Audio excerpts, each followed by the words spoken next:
Welcome, everyone. Okay, let's dive into this. Today, we're unpacking a truly fascinating explainer on the epistemology of the Quran. Now, when a lot of folks think about religious texts, they kind of just picture this simple, straightforward list of do's and don'ts, right? Just a bunch of rules. But what we're going to look at today absolutely flips that idea on its head. We're going to see how the Quran constructs truth, not just as a rigid set of laws, but as this intricately woven, highly logical framework. I mean, it's literally a masterclass in internal consistency, and I am super excited to guide you through exactly how this works. So, to make this rather heavy academic concept easy to digest, we've broken the explainer down into 5 main pillars today. We'll be looking at the mystery of opposing verses, the principle of internal consistency, implicit details in hadith, oceans of ink and logic, and finally, understanding logical consequences. It's all about cross-referencing, supplementary context, and human deduction. Let's get right into it. All right, starting with part 1, the mystery of opposing verses and resolving ambiguity. One of the biggest myths out there when reading ancient, complex texts is this expectation that every single sentence is going to contain the absolute entirety of a ruling. That's just not how sophisticated literature operates, and it is definitely not how the Quran operates. Consider this brilliant Socratic hook we get right out of chapter 21, Al-Anbiya, verse 98. It basically says that you and whatever you worship besides God are fuel for hell. But hold on a second. Think about that. What about genuinely good, pious people? Like, say, certain prophets who were turned into objects of worship by other people, completely against their own will. Does that mean those good people are going to hell just because someone else decided to worship them? No way, right? It creates this immediate cognitive dissonance, a real logical friction. So let's see how the text actually solves this dilemma. And this right here is exactly why we can't just read a single verse in a vacuum. On one hand, we've got that general rule from verse 98, false idols and their worshippers face punishment, but then look what happens next. Just 3 verses later, in Al-Anbiya 21:101, the text explicitly clarifies things. It says, "Indeed, those for whom the best reward has proceeded from us, they are from it far removed." Boom. This immediately resolves the ambiguity. The text clarifies itself, proving that good people who never asked to be worshipped are entirely excluded from that initial punishment. One verse sets the general law, and another provides that absolutely necessary specific exception. Moving on to part 2, the principle of internal consistency. Because as we just saw, a single verse doesn't hold every historical context or every tiny little detail. The reader, that's us, is actively required to find these causal connections across multiple chapters. Just look at this powerful quote from chapter 41, Fussilat, verse 42. It boldly claims that falsehood cannot approach the text from the front or the back. Now, this isn't just some poetic boast, right?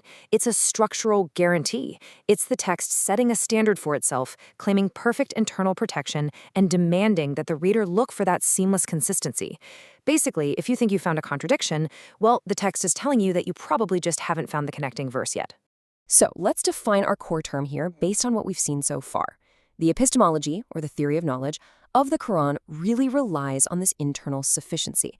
It's this concept that the text fundamentally explains itself to maintain its own truth and solve its own apparent ambiguities. But it also acknowledges a supplementary role for the prophet, and crucially, it demands active logical reasoning from you, the reader. Okay, part 3, implicit details and the role of hadith. So the crucial point is, what happens when specific granular details are not explicitly laid out in the main text? Well, let's look at the hierarchy of information here. Step 1. The Quran sets the fundamental, broad baseline. Think of the command to establish prayer, for example. But it doesn't hand you a step-by-step physical manual. That's where step 2 comes in. The hadith, these recorded sayings and actions of the prophet, step in to provide those highly specific operational details, like the exact physical rules of shalat. And step 3 is the critical boundary. These authorized supplements act strictly as a subset of the broader baseline. They give you the how-to, without ever adding to or subtracting from the core theological meaning established in the main text. It's honestly a perfectly nested system of knowledge. Which brings us to part 4, oceans of ink and logic. Now, you might be wondering, why is this tiered system even necessary? Why not just write every single detail down into the primary text and call it a day? Well, we have to confront the sheer physical impossibility of documenting the infinite. Take a second and just absorb the magnitude of this quote from Al-Kahf, verse 109. If the ocean were ink for the words of my Lord, the ocean would be exhausted before the words of my Lord were exhausted. Wow. It is a strikingly beautiful poetic metaphor. But beyond the poetry, it's conveying a very deep epistemological reality. It's highlighting the stark contrast between the sheer, infinite volume of divine knowledge and the very finite reality of a physical, readable book. Because you literally cannot fit all the facts, all the historical nuances, and all the universal truths into one single finite volume, the reader's role changes. You aren't meant to just be a passive consumer of a list. You're meant to be an active participant. This metaphor directly leads us to the necessity of active human deduction. We literally have to use our minds to uncover the implicit teachings. And this brilliantly illustrates our final section, Part 5, Understanding Logical Consequences. The text actually formally teaches us how to use deductive reasoning. It models the exact logic it expects us to use.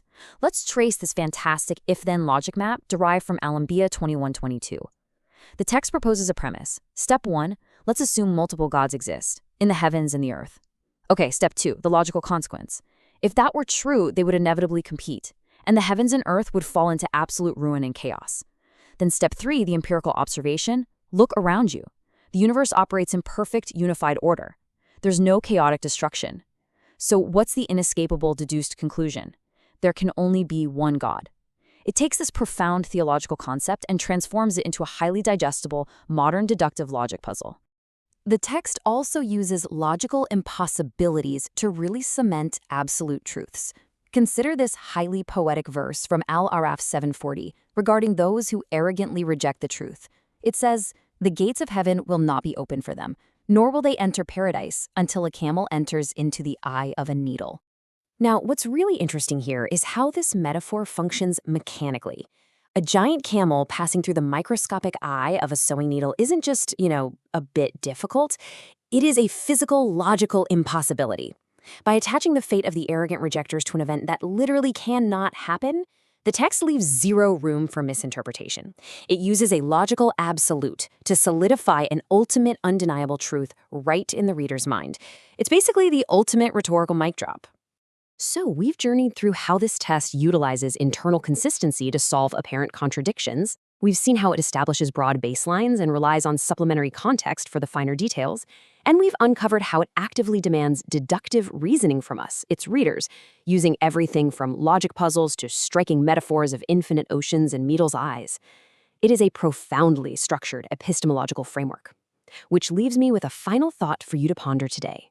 How can you take this rigorous method, cross-referencing, looking for internal consistency, and using active logical deduction, and apply it to better understand the complex information and texts you encounter in your own everyday life?